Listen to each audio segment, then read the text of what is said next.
Sziasztok! Dicsértessék az Úr Jézus Krisztus! A mai napomról szeretnék egy kicsit beszélni.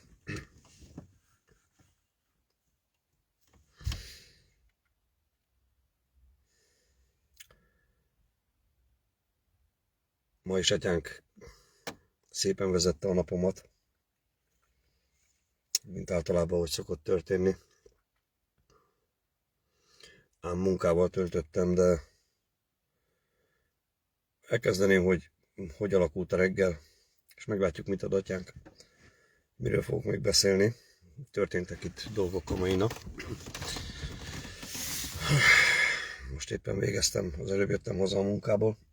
Egész nap zöld terület karbantartás volt, fényírás. Most leraktam itt a műhelynél az autókat. Gyalog megyek haza. És ilyenkor ilyen garázsjárat van, tehát le van pakolva az összes szerszám, autó, minden. És atyánk azt adta a lelkemre, hogy mielőtt hazamegyek, tegyek bizonyságot a mai napról. És párom is elvitte a kutyát sétáltatni. Van egy huskink. És viszi le ide az alarétre, ahonnan szoktam néhányszor videót csinálni. A gyerekek meg el vannak otthon, úgyhogy úgy hiszem mindenki már otthon van, BC is, Zsák és kisebbik lány is. Nem hiányzok én most otthonról.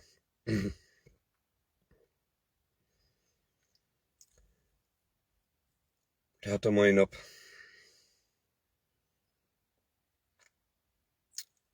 az helyzet, hogy volt nekem itt egy fűnyírási munkám. Még múlt héten, valamikor a múlt hét közepetáján, nem is tudom, egy német nő megbízott itt egy faluval odébb, hogy nyírjam el a füvét. Őneki szoktam többször is, már évek óta én csinálom a fűnyírását. Őt Rájzának hívják, azt hiszem ezen nagy titkot nem árulok el, és nehéz nekem úgy beszélni, hogy nem mondok neveket. Tehát ennek a Rájzának én többször nyírtam füvet, tehát én nyírom 2 éve tulajdonképpen. És csináltam már neki ácsmunkát is, mivel ács vagyok. Egy-két dolgát felújítottam már, megrenováltam neki BC-vel együtt. Tehát többször szoktam neki dolgozni. Őről már többször csináltam hanganyagot, és voltak vele parázsvitáim atyánk dolgáról. Egy kicsit szabadosan értelmezi a hit útját, tehát őnála sok minden belefér. Ez a bővölködés evangéliumát vallja. Azt hiszem talán adventista vallása van, de őnála sok minden belefér. Ővel már többször volt parázsvitám. Na mindegy, most dolgoztam neki 2 héttel ezelőtt, nem volt itt, hazament Németországba, és megbízott bennünket egy renoválási munkával, meg egy fűnyírással. És most megjött múlt héten, visszajött Magyarországra, és kifizette a munkát, amit ránk bízott,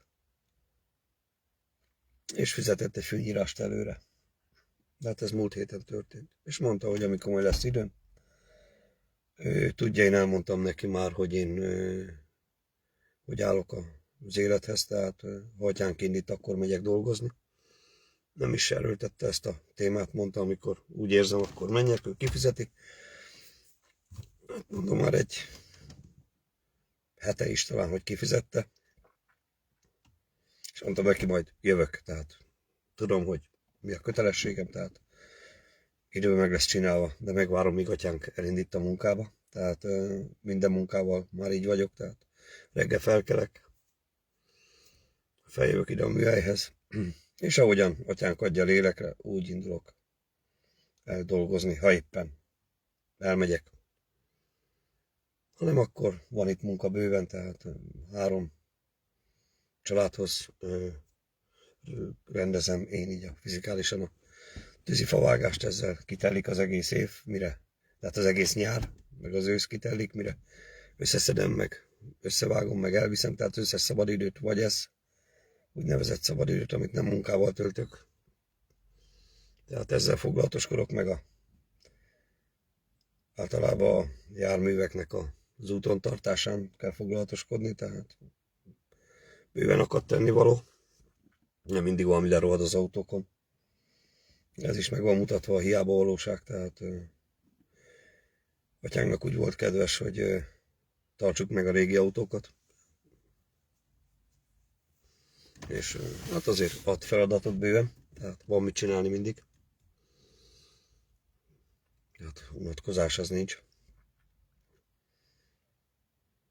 Hát atyánk azt valahogy nem engedte meg, hogy nagyon az ácsmunkával foglalkozzak tovább, tehát éreztem, hogy lelkemre adta, hogy a pénzes melóból ki kell jönni, és a legnagyobb örömömre.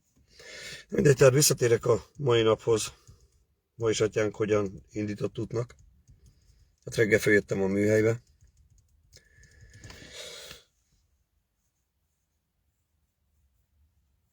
Már a reggel is érdekesen kezdődött, mert mikor felkeltem, nem szoktam én reggelizni. Otthon semmi színalt se. Amíg Bécivel szoktam dolgozni, el szoktunk reggel menni a 8 óra körül a boltba, hogy vegyünk ennivalót, de így az egész napra, de amikor én egyedül vagyok, akkor én nem szokok ennivalót vinni otthonról, meg venni sem nagyon szoktam. Tehát voltak hónapok, amikor én egyáltalán nem vettem napközben, csak este, mikor hazaértem. És tök jól el voltam, úgyis nincs ezzel semmi hiba. De ma reggel valahogy párom csinált reggelit. Nem, ő tudja, hogy én nem szokok reggelizni, tehát nálunk ez már nagyon régóta megy így. Van, hogy csomagol össze, és akkor napközben eszek belőle, de nem szokott nekem reggelit készíteni. Nincs is rá igényem, tehát nem is nagyon szoktam kérni. Ez a ritka eset, amikor így reggeli rohanás előtt, mert ő nekik rohanás van. Reggel viszi a kisebbik gyereket iskolába, és őnek még 8-ra kell a munkahelyre érni, ami nem is tudom mennyire van innen. Talán olyan majdnem 30 kilométerre, ahol dolgozik. 25 talán, nem tudom. És ugye nekik van a rohanás, én ezt nem várom el tőle, hogy nekem reggelit készítsen, de érdekes mód ma készített reggelit. És el is fogadtam tőle így reggel 7 óra előtt talán, vagy 7 óra körül reggeliztem. De atyánk már látta előre, hogy szükség lesz rá, tehát mindenféleképpen ez is a gondviseléshez tartozik. Én följöttem reggel a műhelybe, ugye elválnak ilyen kóton az útjaink, följövök a műhelybe, mindenki teszi a dolgát, és én nem tudtam, hogy ma merre lesz az út. Ám mondtam páromnak, már tegnap este már jött, hogy valószínűleg elmegyek ez a Rajzához, és le fogom nyírni neki a füvét, amit már kifizetett. De azt adta a lélek, hogy egyáltalán ne foglalkozzak vele, ne hívjam fel. Majd alakul a nap, ahogy alakul. És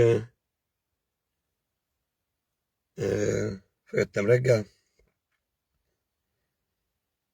Ugye az előző napi munkából kipakoltam az autóból a dolgokat. Kezdtem átpakolni, megfordultam itt a műhelynél, ugye irányba állítottam az autót, és elkezdtem fölcsatolni az utánfutót, és elkezdtem fölrakni a kis traktort. Mintha nekem menni kellett volna a füvet nyírni. Úgy, hogy nem egyeztettem ezzel a Rajzával, ezzel a német nővel. Tehát azért illene oda szólni, hogy mikor megyek, azt sem tudom, otthon van-e vagy nincs. És ugye ilyenkor az szokott lenni, hogy én felszoktam hívni, hogy mennék. De hát mondom, már egy hete már ki lettem fizetve, legalább egy hete, és én sehogyan se tudhattam, hogy én nekem mikor kell oda menni. De reggel nekiálltam fölpakolni, mintha indulnék hozzá. Teljesen az jött nekem, hogy kezémmel fölpakolni a cuccokat. Tehát ez nem egy egyszerű, föl az utánfutó, föl kell rámpázni, traktort harchoz kell tenni, tehát föl kell járni, le kell kötözni, utána berakni vissza a rámpát a kocsiba, hogy majd ott a helyszínen is le lehessen menni. Tehát úgy indultam neki a napnak, hogy akkor ma megyek föl oda, abba a faluba, ez itt van fönn a hegytetőn, egy falu, és úgy indultam el, hogy ma oda fogok menni. De az jött lélek át, hogy semmilyen módon ne hívjam föl. Ugye az meg eléggé necces, hogy csak úgy oda vágódni, hogy megjöttem füvet nyírni. Tehát azért nem ártana ott szólni neki, mert el is kell pakolni, ne koszoljak össze semmit.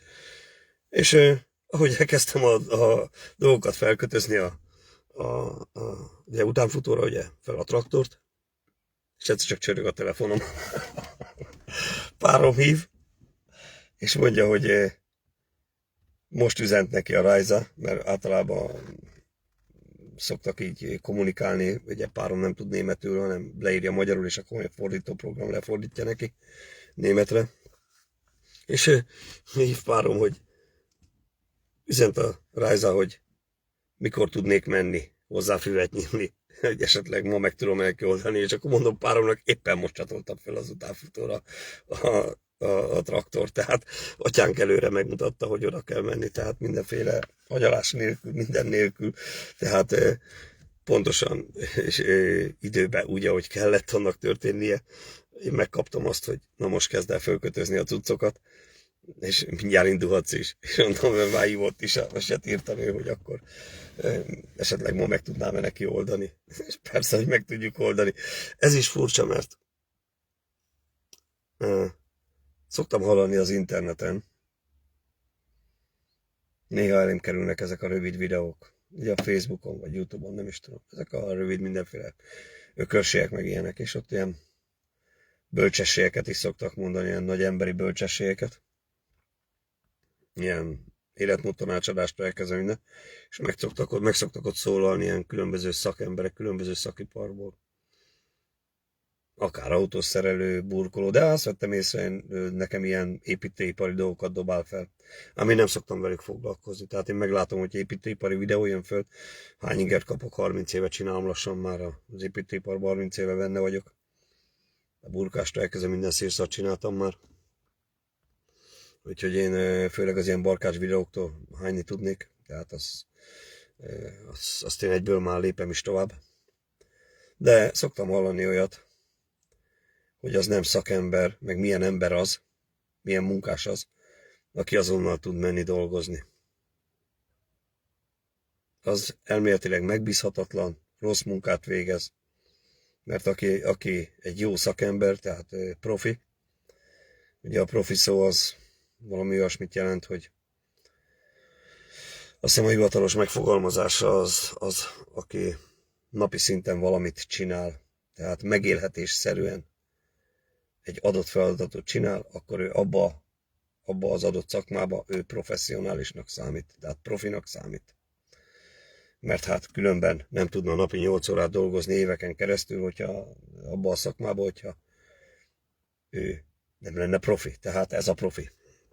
És azt mondták, szokták mondani így a különböző szakemberek, könyvesek, burkolók, villanyszerelők, hogy az, aki ráír, akit azonnal lehet ugrasztani a melóra, és van rá pont ideje, de az ember az nem profi, az kókler. És itt is tótágast áll a dolog, mert ez is teljesen atyánk ellen megy, tehát hol van itt a lélek általi vezetés, tehát ez az emberi okoskodás, az emberi hülyeség. Ez is a tudásfájáról származik. Tehát ez nem így működik, Isten teszi fel az íre a pontot, nem pedig az ember. Ebbe azért már sokan belebuktak, hogy a saját bölcsességükbe, tehát ebbe semmiféle Isten bölcsessége nincsen, ez csak emberi baromság. Úgyhogy valószínűleg, hogy a szakma lenézne engem azért, mert egyből tudok ugrani, de hát azt már nem kérdeznék meg, hogy honnan van a szabadidő.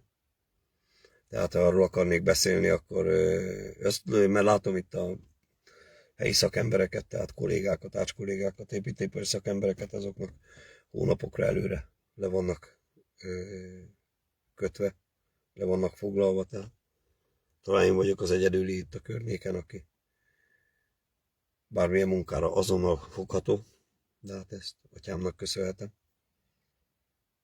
Ez adott annyi szabadidőt, hogy sokszor dúskálhatok benne.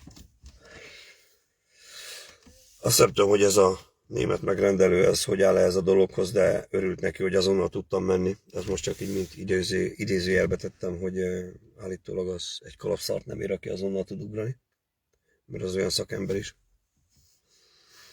Ugye, arról meg már fogalmuk nincs az embereknek, hogy mi az, hogy lélek által való vezettetés. Tehát vezetés.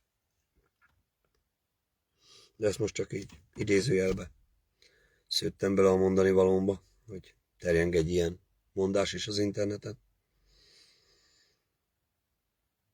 És szívesen elbeszélgetnék azért ilyen szakival, aki ezt tartja magáról, hogy aki ezt mondja, hogy akinek van szabad ideje, azonnal ráír, az egy kókler.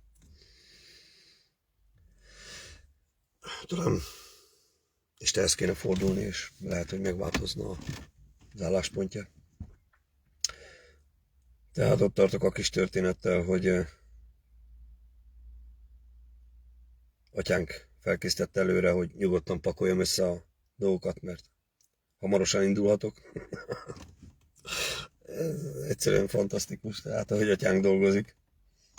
És mondtam páromnak, hogy semmi gond, írd meg neki, hogy mindjárt ott is vagyok. Közben beszélgettem párommal, addig meg is írta neki, aztán már kaptuk a visszaválaszt, hogy fú, tökéletes, lehet most menni. De hát ugye ez a munka már ki volt fizetve, a pénzek már el volt költve, tehát így egy kicsit azért eléggé fájdalmas menni dolgozni, tehát nem jó az, amikor az embert előre kifizetik. De hát ki volt fizetve, meg kell csinálni. Meg is jelentem. Én mondom, jó van, akkor ma el nem tudtam képzelni, hogy fogok-e pénzt keresni. De mondtam páromnak, hogy lehet, hogy ebből ma még lesz még plusz munka is. Meglátjuk. Valahogy nagyon azért, hogy ennek a nőnek van egy másik háza is, hogy oda el fogunk menni, és ott is le kell majd nyírni a füvet, valahogy nagyon jött. És amikor elvégeztem nála a fűnyírással, mondta is, hogy akkor lehetne menni esetleg a másik faluban, a másik házához, mert ott valami munkát akar adni. Ott volt neki egy garázsa, amit egy ilyen egy oldalra nyitott garázsa, amit vetázat, egy új építésű ház. És itt 2 háza van Magyarországon. És ott nemrég WC-vel lefalasztuk azt a garázsbejáratot, mert nyári konyhát szeretne csinálni belőle. És most bajban van vele, mert munkát elvégeztük, de az ajzat az nem jó, mert az térkővel van burkolva. Ez egy nyitott garázs volt, és az egész udvar ilyen betontérkő. És hogy oda, hogyha nyári konyhát csinál, akkor ő szeretne ilyen PVC padlót, ami könnyen tisztán tartható, mert ő lekvárt akar főzni, tehát az évi 2 kiló lekvárjáért, tehát amit megeszik ez a 40 kilós nő, tehát ezért egy több milliós befektetést csinált, tehát és égeti a zsebét a pénz, mint az állat. Na mindegy, hát ez volt az álma vágya, és akkor nézzem meg neki ezt a nyári konyhát, amit beépítettünk, hogy milyen padlózatot tudnánk neki oda csinálni. Hát az a helyzet, hogy normális ember térkőre nem burkol. Oké, hogy beépítettük, mert ez volt a kérés, de attól még az ajzat, ez a beton térkő maradt. És arra épesző ember nem burkol. Nincs mit ráburkolni, tehát az egy izgő, mozgó valami alatta, oké, hogy kocsit elbírja, de attól még ezek az apró elemek, még kimozognak, ezek homokkal vannak fugázva, kvarcomokkal vannak fugázva, tehát ez egy laza cucc, elméletileg, ahogy a súly rajt van, úgy össze is áll, de kocsit elbírja, de attól még mozog. Tehát bármi, amit rárakunk, az izeghet, mozoghat, sőt, földpára ellen sincs szigetelése, tehát, de ő ragaszkodik hozzá, hogy maradjon ez a kő, és valamit kell vele csinálni. Menjek el, nézzük meg. Én lenyírtam már a füvet. Elmentünk, és akkor mondja nekem, hogy szép nagy lett a fű a telkén. Ugye most láttam, ugye egy hónapja nem láttam azt a területet. És most, hogy megjött németből is csodálkozott, milyen nagy a fű. És akkor mondta, már itt van a traktor, meg a gép, akkor álljak neki. Hát de mondom, a traktorral lenyírom. Hát abból sok pénzt nem kapok. Hát, oké, hát mindennek örülünk, ami jön, tehát. De tudtam, hogy páromnak is tankolni kell, meg holnap, meg egyéb dolgok, tehát. Belevittem a traktort, és hogy bele is fulladt a fűbe, olyan erős volt. A fű meg olyan nagy volt, mondtam neki, hogy akkor itt most indul a kézi damilos fűkasza, és akkor mondtam neki, hát ez, babám, ez sokkal drágább lesz, mert ez így nem lehet. De hát ebbe az árban nem lehet azt megcsinálni. Tehát nem mindegy, hogy az ember ül egy traktoron, aztán letolja vele, vagy ugyanazt a rohadt nagy területet le kell járni, meg húzni azt a gépet, mint egy állat. És így nem is tudtam, mit kérjek érte, mivel a területét még soha nem nyírtam. Hát ő maga mondott ki egy olyan összeget, ami pont fedezi a holnapi költségeket, úgyhogy áldott legyen az úr neve, tehát tökéletesen összehozta. És még kaptunk egy meglepetést, ráadásul kaptam egy meglepetést ott a területen, nekiálltam nyírni a füvet, és megjelent a régi tulajdonosa a háznak. Ez a Rajza, ez jó viszonyban van a régi tulajjal. Ha bármi van a háznál, még őt hívja segítségül, ugye mert még ismerkedik az új háza. És nekem ezzel a régi tulajjal már volt egyszer beszélgetésem ott. Ennél a háznál, mert ennél háznál már többször dolgoztunk. És erről én tettem fel egyszer bizonságot. Ő volt az a srác, akivel volt egy parázsvitám a reinkarnációról. És erről mondom, raktam fel akkor egy bizonságot, fönn van a YouTube-on is. Ő egy építőipari vállalkozó a srác. És most még annyit akartam mondani, hogy most is ott volt a srác valamit. Valamit ért, odajött, talán megmutatta, hol mennek a vizek, meg a szennyvizek a háznál, hogy ne kelljen keresgetni, hogyha ott csináljuk a padlózatot. Tehát most is odajött. Na, visszatérnék, hogy oda, amikor én ezzel a sráccal először találkoztam ott a háznál, talán tavaly télen, elmentünk kifesteni a belsejét ennek a háznak, és ott megjelent a srác. Akkor is elmagyarázta benne a házban, mi hol van. Ugye a tulajnak is, meg nekünk is. Ám azt nem tudom, hogy nekünk miért volt szükséges elmagyaráznia, de elmagyarázta, hogy mi hol van. Úgyhogy itt kis átalakítunk, de hát átalakítás nem volt, csak festés. Mindegy, is ott nekiálltunk beszélgetni. És ő ugye felfedte azt, hogy ő egy vállalkozó, egy építőipari vállalkozó, van ő neki, hát olyan generálkivitelező, több embere van, és tartott nekünk ott Bécinek is nekem egy életmód tanácsadást, hogy hogyan kell karriert építeni, hogy ő milyen jól tud karriert építeni, és egyéb apróság. És elkezdtünk beszélgetni az élet dolgairól, és akkor jött nekem, és hát elkezdtünk beszélni az élet dolgairól, és akkor bizonságot tettem arról neki, hogy én is benn voltam az építőiparban keményen, nekem is voltak embereim, de én visszaálltam, tehát én Istenhez fordultam, elmondtam akkor az okokat, hogy miért, és elmondtam neki azt is, hogy most hogy állok a hit útján, és ő azt mondta, hogy ő nem igazán hisz ebbe a dologba, ő a reinkarnációba hisz. És ott volt vele egy kisebb parázsvitám. Ugye ő minket ott előtte, nem is tudom, vagy 10 percig arról oktatott, hogy milyen jól csinálta az életét, mekkora befolyást szerzett ugye az építőiparon belül, tehát nem tudom milyen magas szinten van már befolyása, meg hogy az összes ilyen nagy boltban már mennyire ismerik, meg mennyire jó tanácsokat kapott az zserbe, meg ilyesmi. És akkor ugye elmondta még pluszba, hogy ő a reinkarnációba hisz. És akkor egy kicsit parázsvita lett, mert megkérdeztem akkor a sráctól, hogy ha te a reinkarnációba hiszel, akkor elméletileg az, hogy te most itt vagy, és mi beszélgetünk együtt egymással, ez arról tesz tanúbizonyságot, hogy te már visszatértél egyszer egy életből ide.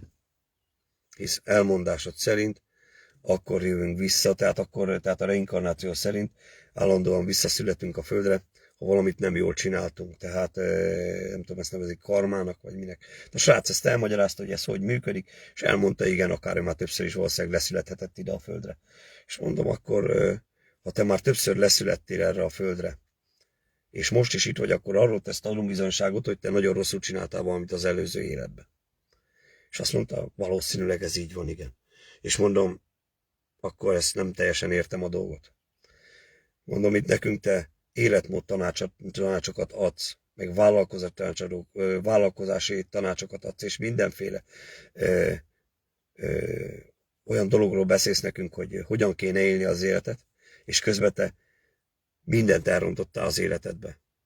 És mondom most, ha mi rád hallgatunk, akkor tulajdonképpen mi is mindent el fogunk cseszni ebbe az életbe, hisz te magad is mindent elcsesztél, és valószínűleg azok az emberek, akik neked tanácsokat adtak az életbe, hogy hogyan kell jól élni az életet, ők is valószínűleg visszaszülettek az életbe, tehát olyan emberektől fogadtál el te tanácsot, és hallgattál rájuk, akik oda vittek, hogy te visszakerültél ebbe az életbe. Az azt jelenti magyarul, hogy mindent elbasztál. És mondom, te most azt akarod nekünk itt felvázolni, hogy milyen jól csináltál mindent, hogy mi is ide kerüljünk majd vissza. Tehát mondtam neki, itt valami nem stimmel, öcsém. Mondom, ami most rád hallgatunk, akkor nagy valószínűséggel mi is mindent el fogunk rontani az életünkbe, és megjöhetünk ide-vissza újra killódni. Mert mondom, akkor te most újra killódsz itt. És akkor még kitértünk, mondom, ez tavaly november körül lehetett, kitértünk arra, hogy ő neki mi a fontosabb az életben. A család, a gyerekek, és tehát a család meg a gyerekek. Ez a legfontosabb. És akkor elkezdtem tőle, hogy hát akkor most te már lehet, hogy 50-szer visszaszülettél ide ebbe az életbe, és mondom, akkor az előfordulhat, hogy neked már 50 családod volt. Mert te ezért a családért élsz, ha azt mondtad. És mindent megteszel a gyerekeid, és ez a legfontosabb neked elsősorban az életben.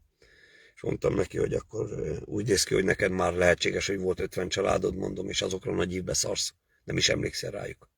És akkor mondom, mind az 50 életedben, akkor te tulajdonképpen te ilyen nagy családcentrikus ember voltál. És mondom, most meg nem is emlékszel rájuk, mondom, valamit nem stimmel. És akkor ugye ott be is fejeződött a beszélgetés, mikor már átérhettünk volna atyánk dolgára, és most érdekes mód atyánk nem hagyta ezt az embert. Többször is felhozta nekem azóta is az életembe, elém hozta. Amikor ez a beszélgetés megtörtént, tehát ott a srác elég keményen belefulladt a saját mondani valójába. És ugye nagyon került a további beszélgetést. Ugye én felvázoltam neki azt, hogy én hogyan ismertem meg a teremtett világot. Tehát kicsit tudtam bizonyságot tenni neki Jézus Krisztusról és az ő evangéliumáról. És ugye ott már nem tetszett a dolog, lelépett a srác. És utána karácsonykor elém hozta a srácot. Láthattam őt a Tesco-ba. Bementünk valami, nem is tudom, talán kajáért mentünk be. És karácsony előtti bevásárláskor láthattam a családjával ott a Tesco-ba. Ott már nem egészen úgy tűnt, hogy annyira élnének, halnának egymásért. Tehát láthattam ez a beszélgetés után azt a családot, amit olyan nagy idillel felvázolt előttem. Nem úgy vettem észre, hogy akkora lenne a békesség közöttük, mint amekkorát, ahogyan előadta a srác. Tehát ez, amikor az ember még saját magának is hazudik, saját magát is becsapja, és nem képes szembenézni még a tényekkel sem. És úgy adta atyánk, hogy ma is elém hozhatta ezt a srácot. Gondolom megismert, mert azt a beszélgetést nem fogja elfelejteni, ami akkor történt, az egy elég kemény beszélgetés volt. És gondolom most meglátott ott, hogy én nyírom a füvet, és mivel az ő háza volt ott, és ugye a tulaj elhívta, hogy tanácsot kérjünk, hogy hol megy a víz, hol van a szennyvíz, tehát kénytelen volt jönni. És mivel ő építőipari szakember, tehát van önnek egy vállalkozása, házakat is építenek, sok mindent csinálnak, így van némi rálátása a dolgokra, és jött, hogy nekem elmagyarázza, hogy milyen módon lehetne ezt a garázsnak az ajzatát megcsinálni. És kénytelen volt velem belemenni egy beszélgetésbe a mai nap, ez most történt délután. És ismét felhívta a figyelmemet arra, ugye próbálta elmagyarázni, milyen anyagokat kéne ott használni, meg hogy erre a térkőre lehetne esetleg tapadóhidat rakni, meg nem tudom, ugye magyarázta, hogy hogyan, hát jó, hát ezt én is tudom, hogy miket lehet rárakni, tehát baromság az egész, hogy arra a laza dologra építkezünk, de hát ugye a tulaj ezt kéri, tehát nem enged betonozni, meg ilyesmi. Mert itt az lenne a legegyszerűbb, ha ki van merve 2 réteg beton, és közé egy szigetelés, egy GV45-ös vagy 35-ös szigeteléssel lenyomni, és úgy a második betonrétegre már mehetne bármilyen burkolat, de hát az nagyon koszos, macerás, és ezt a tulaj nem akarja, egyszerű megoldást akar, most lényegtelen nem akarok belemenni ebbe a technikai dolgokba. A lényeg az volt, hogy ugye a srác kényszerű volt velem beszélgetni erről a dologról, és ugye felfedte, hogy ő érte ez a témához, tehát próbált tanácsot adni nekem, hogy ezt milyen módon, hogyan alapozzam meg ezt az egész dolgot, ott hogyan építsem fel a rétegrendet. És ugye ismét elmondta, hogy ő egy építőipari vállalkozó. És akkor elkezdtünk beszélgetni arról, hogy milyen építőipari vállalkozó. Nem tudom, talán elfelejtette, hogy ezt már egyszer elmondta nekem. De nem volt nehéz rájönnöm, mert egy rohadt nagy teherautóval volt ott rajta volt egy ilyen markológép, egy Bobcat. Még hát azt hiszem még a céglogó is fönn volt, úgyhogy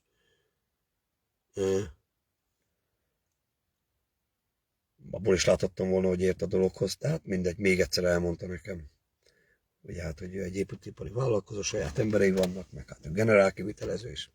És nyugodtan hallgathatok az ő tanácsára, és elmondta, hogy mit, hogyan kéne megcsinálni.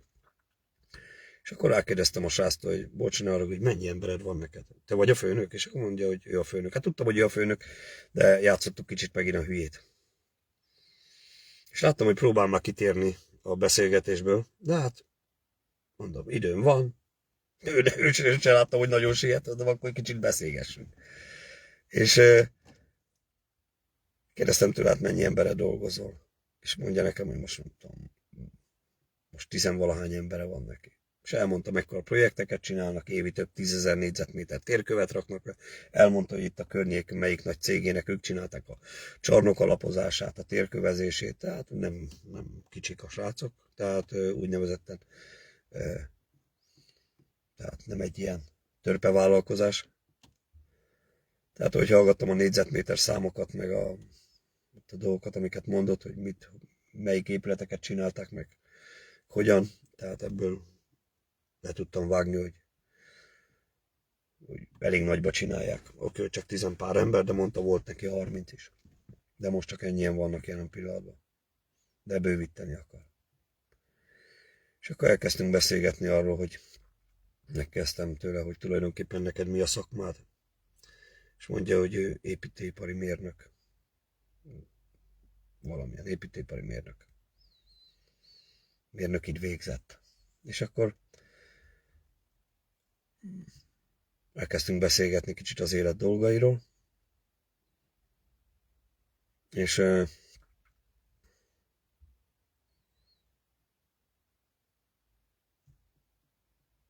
nem is tudom, hogyan jött a téma. Talán rámentünk arra a beszélgetésre, hogy miért építette le a vállalkozást. Azt mondta, hogy neki kicsit sok volt, és ennyi bőven elég. És akkor elkezdtünk beszélgetni arról, hogy tulajdonképpen mi az elég egy embernek. Én is elmondtam neki, hogy ugye én teljesen leépítettem, tehát én nekem is volt, hogy 6 ember volt, és most teljesen úgynevezetten egyedül dolgozom. És akkor elkezdtünk beszélgetni arról, hogy igazából nincs olyan, hogy elég. Mert az embernek az igényeit nem lehet pénzzel kifejezni. Tehát mi az elég? És elmondhattam neki azt, hogy az én meglátásom szerint, amit én tapasztaltam ebbe az életbe, az embereknek nincs olyan, hogy pénzzel meg lehessen határozni a vágyait, hanem inkább azt a szót használnám, hogy a több a mértékadó. Tehát mindig a több. Ha 1 kiló kenyered van, 2 kell, ha 2 van, akkor 4 kell, ha 1 autód van, 2 kell, ha 20 négyzetméteres házad van, akkor 30 kell, ha már van 3 villát, kell egy negyedik, ha milliárdos vagy, akkor van 1 milliárdod, akkor kell a második, tehát mindig a több. És a srác erősködött, hogy nem, ő tudja, hol van a mérték. És mondom, te tudod, hol van a mérték?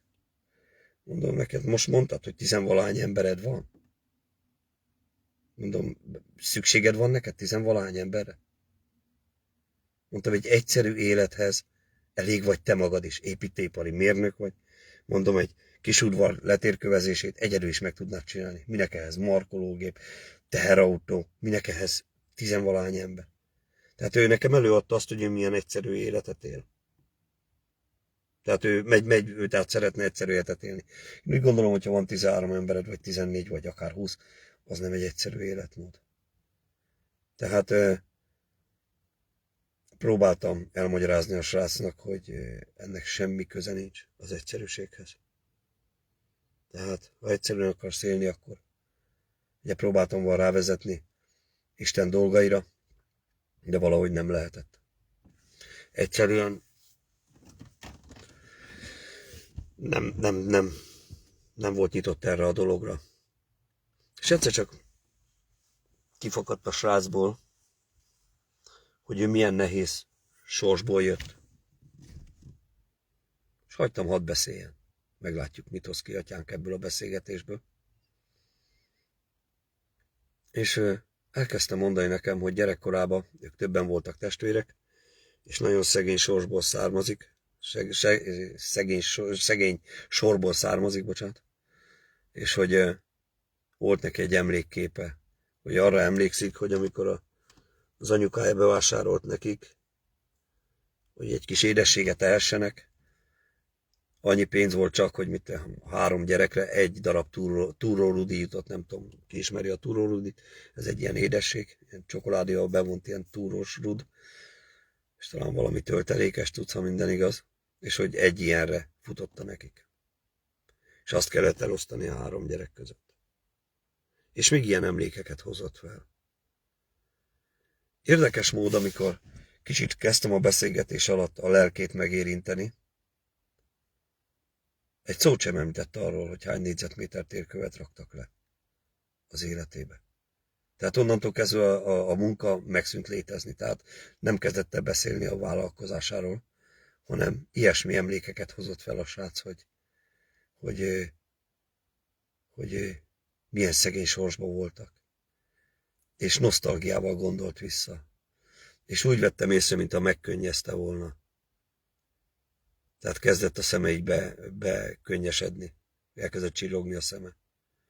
Érdekes mód megérinthette a lelkét. Tehát, ahogy én is tapasztalhattam a Isten útján, most már 7 éve járhatok Isten útján, engem is az egyszerűbb életmód vonz. Tehát a lelket nem érdekli az anyagi dolog. Sokkal jobban visszavágyik az egyszerűséghez. És azt vettem észre a srácon, hogy elkezdte megkönnyezni azt a korszakot, amikor szinte semmilyen nem volt. Most több 100 milliós háza van a srácnak. Állítólag nagyon nagy háza van, mert ezt, amit eladott a németnek, ennél sokkal nagyobb házba költözött be. Elmondta, hogy amikor jöttek a gyerekek sorba neki, akkor kinőtték ezt a házat, és nagyobb kellett. Én nem láttam a házát, de úgy tudom, hogy komoly háza van a srácnak.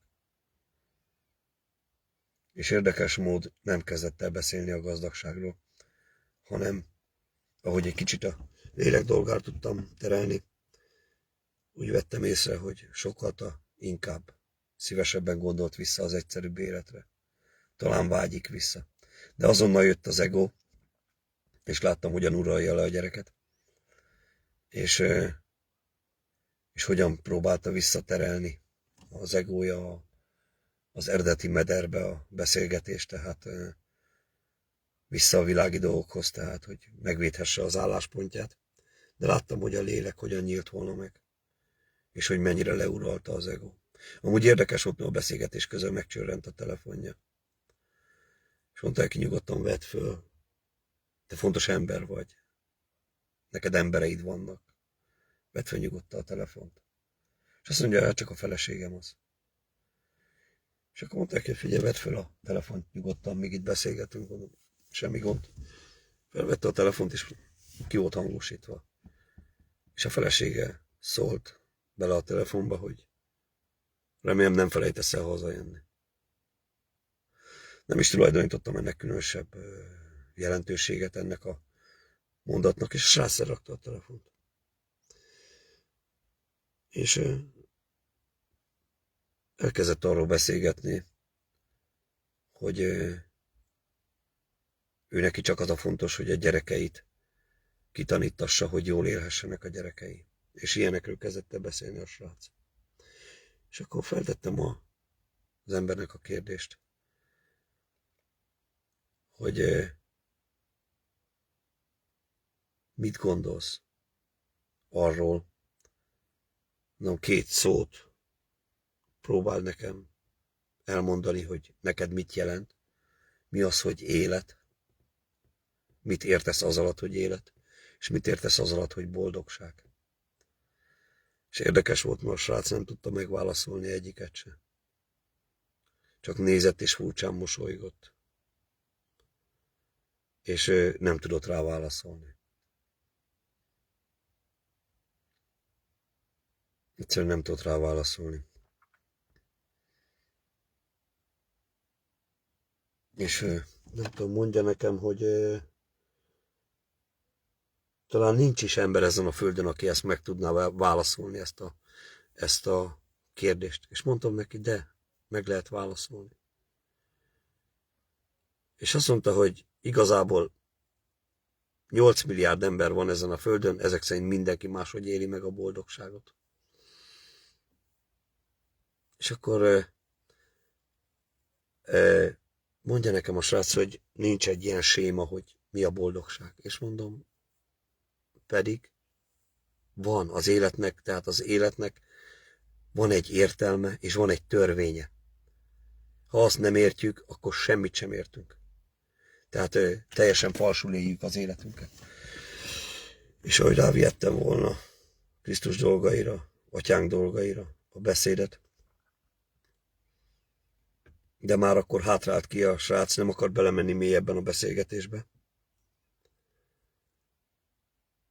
Érezte, hogy ő abból nem fog jól tudni kijönni, nem fogja tudni megvédeni ezt a világi álláspontját. De nem volt semmi, ami mögé el tudott volna bújni. Mert amikor Isten adja a szavakat, akkor ott nincs hova bújni előle, tehát szanaszél veri a világi dogmákat. És mondom a srácnak, hogy valami törvénynek kell ám lennie. Mondom, nézd csak meg. Mondom, van törvény. Van az életnek egy törvénye, van annak egy szabálya. Tehát ez egy teremtett világnál mindenféleképpen. És ahogy tudtam volna vele beszélgetni, mondta, hogy csak nézd meg, több mint 3 milliárd faj él ezen a világon. Több mint 3 milliárd. Múltkor hallottam egy ilyen számot, hogy több mint 3 milliárd főfaj él. Ugye alfajokról nem is beszélünk. Tehát most a főfaj például, mint a kutya. Tehát nem fogok most ezt külön lebontani, hogy dándog, vagy német juhász, vagy kangál, vagy kaukázusi, vagy kuvasz, vagy vizsla.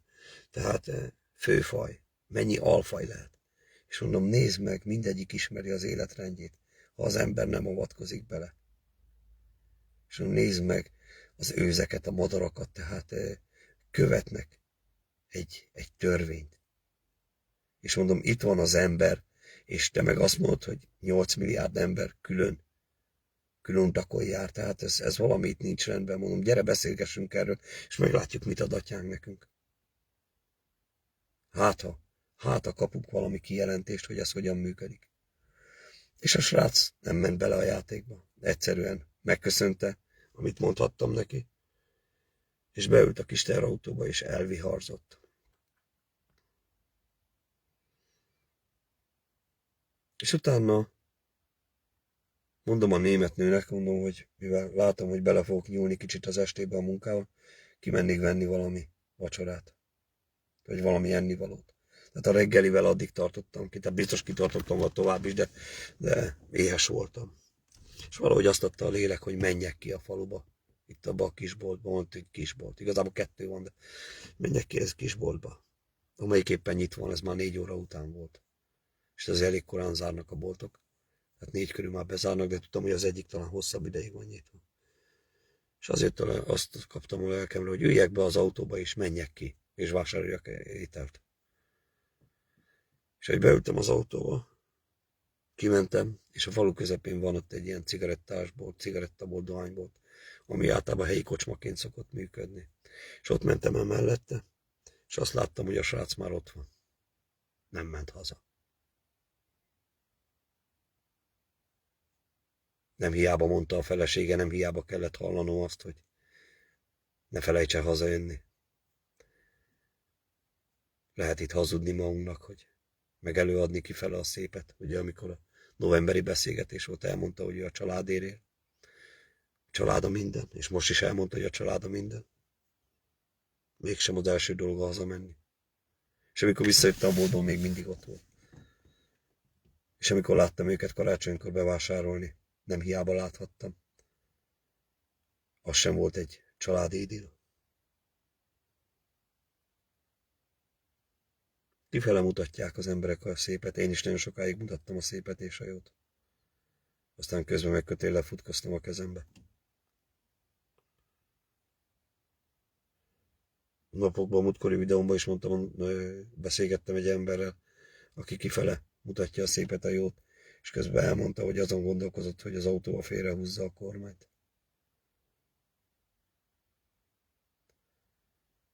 Nekem azt mondták fiatal koromban, mikor jártam az iskolába, meg ezt hallottam mindenütt, hogyha jól tanulok, akkor lesz esélyem olyan munkát végezni, hogy sok pénzt kapok. És a sok pénz által ugye azt mutattam minden a reklámok, a tévé, a filmek, a haverok, mindenki ezt szajkozta, hogy ha sok a pénzed, akkor van biztonságod, van boldogságod, van mindened. Az a helyzet, hogy én megéltem ezt, amikor vállalkoztam. Hogy volt pénz, volt munka, de elmaradt a boldogság. És egyszer apámtól számon kértem ezt. Nem olyan régen. Mondom, azt mondtátok, amikor gyerek voltam, ha nem tanulok jól, akkor ugye szarra se fogok jutni. Mondom, tessék, kitanultam egy csomó szakmát magamtól. Dolgoztam, mint egy állat. Mondom, követelem, hol van a boldogságom, amit annyira ígértetek. Mondom, szívesen elmennék beszélgetni a tanáraimmal. Visszamennék, akik azt mondták, hogy amúgy én nagyon rossz tanuló voltam. Azt mondták, hogyha jól fog tanulni, akkor nagyobb esélyem lesz az életbe. És akkor meglett a pénz, meg meglett minden, a boldogság elmaradt. Volt, hogy ordítottam emberrel, aki nekem ki akart oktatni arról, hogy a pénz által tudunk boldogságot szerezni. Volt, hogy ordítottam, hogy követelem, hol van a boldogság. Lehúztam 20 évet a szakmával, 20-at, 30-at voltam majdnem összesen az építőiparban. Dolgoztam, mint egy állat. Volt, hogy 2 nyomtam, mint a kollégák. Pénz jött. Követelem, hogy adjátok. Hol van most a boldogság? Hol? Mert én nem találtam. És ahogy végignéztem összes kollégát, egy sem talált. Egy sem talált. Viszont apám jó pénzt tudott csinálni a kocsmába. Az összes vállalkozó ott ivott állandó a kocsmába. Másra nem volt jó a kocsma. Arra jó volt, hogy láthattam, hogy azok az emberek, akik hajcolták a boldogságot reggeltől estig, az összes pénzüket ott hagyták a kocsmába. Láttam én ott gazdagot, orvost, németeket, külföldieket, turistákat, helyieket, lecsúszott embereket, politikával foglalkozó embereket. Láttam őt csak mindenkit. Mind alkoholista volt. Valahogy nem jött be ez a boldogság sztori. És ez a srác, aki ma előadta magát nekem, hogy a családom minden, a meló végén megy be a haverokkal a kocsmába. Egymást rugdossuk bele a pokolba.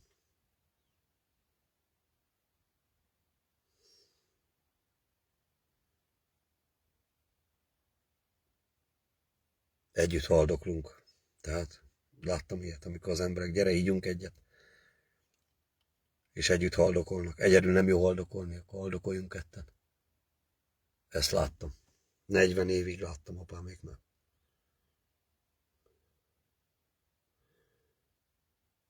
Úgyhogy a haldokolnak együtt az emberek. Mindegy, hogy gazdag, szegény, vállalkozó, vagy nagyvállalkozó, orvos, főorvos, tök mindegy. Láttam olyan orvost, aki a saját gyerekét nem tudta megmenteni. Valami főorvos. Itt a környéken lakott. és hozzánk szokott bejárni, enni állítólag ide a vendéglőnkbe. És hallottam róla egy sztorit, hogy a saját gyereke felakasztotta magát véletlenül. Véletlenül, nálam nincs véletlen, bocsánat, elszóltam magam, rosszul mondtam. Tehát úgy alakult, hogy a gyereke fönnakadt a játszótéren, talán a csúszdán, vagy nem tudom mi, és megfulladt. És nem tudta megmenteni az orvos a saját gyerekének az életét, pedig főorvos volt, valamilyen főorvos.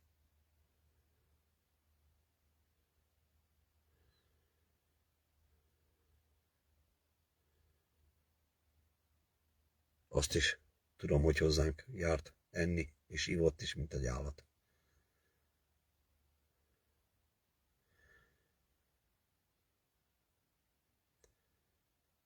Isten nélkül ezt az életet élni, ez nincs ahogy.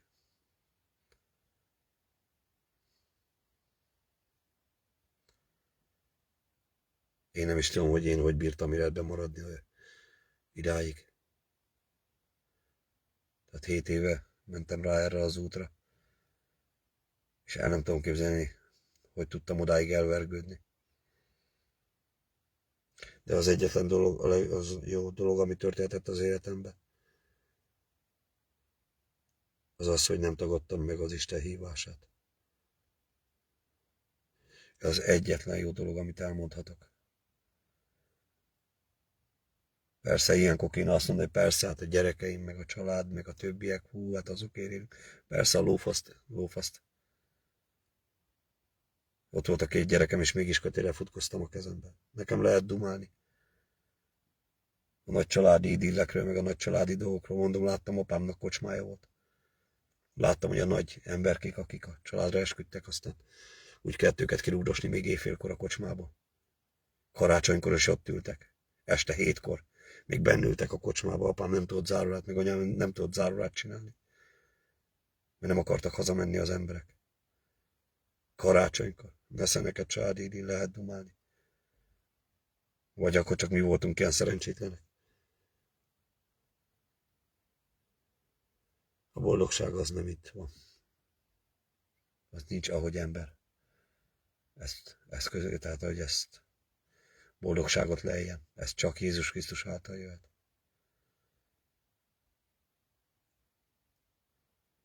Úgyhogy ma ékes példája volt látni azt, hogy a srác beszélt nekem a boldogság után, megment a kocsmába, és fel sem merte venni a feleségének a telefont.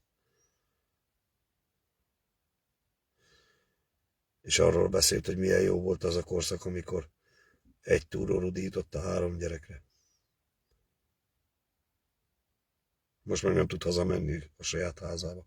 Láttam én embereket, aki a nagy házába nem tudott bemenni, mert hány ingere volt tőle.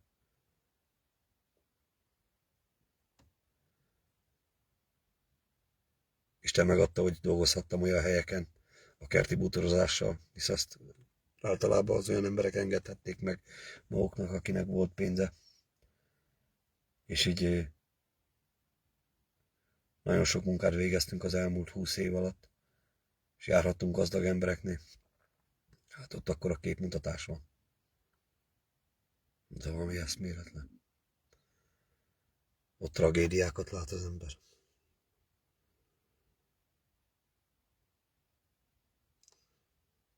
Ugye beszoptuk mindannyian, hogy a pénz az boldogít.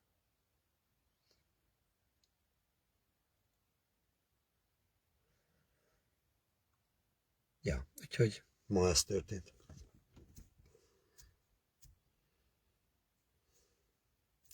Nem tudom, még akartam-e valamit a mai nappal kapcsolatban.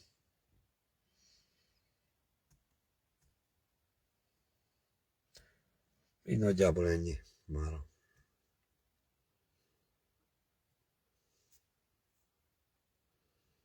Hazamegyek a családhoz. Ami még annyit esetleg, hogy ami nálunk változott ez a 7 év alatt, amióta, ugye mondom, atyám útján járhatok, hogy már nem akarjuk a párommal boldoggá tenni egymást. És azóta lett valamilyen szintű békességünk, amióta nem akarjuk. Főleg az elmúlt 2-3 évben. Már nem akarjuk megváltani a világot. Tényleg engedjük, hogy Isten irányítsa az életünket. És tényleg nem akarjuk már boldoggá tenni egymást. Semmilyen módon. Azóta van békességünk egymás mellett.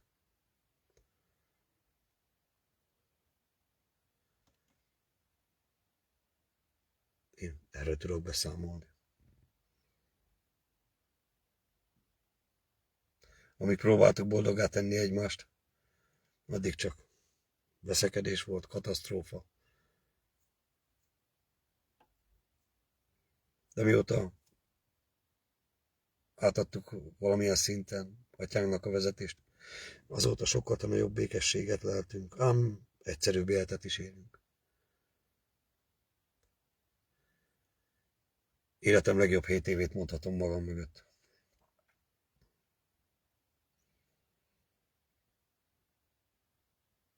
És hogy szokták mondani,